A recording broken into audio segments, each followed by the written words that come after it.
Back HILT పాలసీని శాస్త్రీయబద్ధంగా తయారు చేశామన్నారు మంత్రి శ్రీధర్ బాబు. పారిశ్రామిక వాడను డెవలప్ చేయాలంటే చాలా అవసరాలు ఉంటాయని తెలిపారు. ఆయన బీజేపీ నేతలు ఇప్పుడెందుకు మాట్లాడుతున్నారని ప్రశ్నించారు. బీఆర్ఎస్ చేసిన అక్రమ కేటాయింపులపై విచారణ జరిపిస్తామని వెల్లడించారు మంత్రి శ్రీధర్ బాబు. అసలు మీరు ఏ నైతికతో మమ్మల్ని అడుగుతా ఉన్నారు?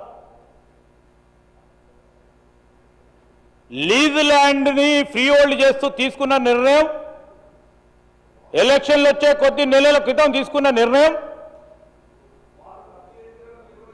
ఈరోజు తప్పుగానే కాదు సార్. ఇది హిల్ట్ పాలసీ ఒక సైంటిఫిక్గా, ఒక శాస్త్రీయబద్ధంగా ఈరోజు మీరు లేరు. నేను చెప్పాము ఎందుకు తీసుకున్నాం అనేది. నేను ఈరోజు మేము చెప్తాను, అది కూడా చెప్తాం సార్. ఈరోజు చేయకుండా ఉంటే, పరిశ్రమల అవతల వైపు తీసుకోబోకుండా ఉంటే చరిత్రలో పెద్దగా అతి ఘోరమైన తప్పు భావి తరాల కింద అందించేవారు అధ్యక్ష. 9,000 ఎకరాలు మొత్తం కూడా దారదత్తం చేసిండ్రు అని మాట్లాడతాను. అసలు 9,000 ఎకరాలు లెక్క కూడా తెలియదు అధ్యక్ష వీళ్ళకు. సరే, ఏదైనా పారిశ్రామిక వాడ డెవలప్ చేసినప్పుడు దానికి రోడ్స్ ఉంటాయి, కామన్ ఫెసిలిటీస్ ఉంటాయి, డ్రైనేజ్ ఉంటుంది, వారికి కావాల్సిన 10% ఇతర అవసరాలకు పెట్టే ఖచ్చితంగా కాజ్ ఉంది అధ్యక్ష. సో ఆ క్రమంలో 4,940 ఎకరాలకు సంబంధించి ఇండివిజువల్ ప్లాట్ సైజెస్ వారు మాట్లాడిన 9,000 అని వీళ్ళు కూడా రిప్రజెంటేషన్ ఇచ్చిన గౌరవనీయులు గవర్నర్ గారికి నేను చూసిన. ఈరోజు నేను చెప్తా ఉన్నాం అధ్యక్ష, వారు కూడా క్యాబినెట్ కమిటీ వేసుకున్నారు, నిర్ణయం చేసిండ్రు.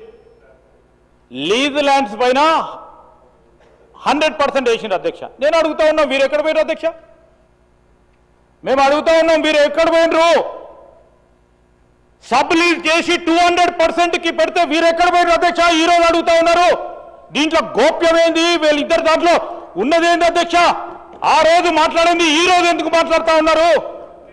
ఆ రోజు బీజేపీ ఎందుకు మాట్లాడలేదు? ఆ రోజు 100% 200% లీజ్ ల్యాండ్ని ఇస్తా ఉంటే ఆ రోజు మాట్లాడలేదు.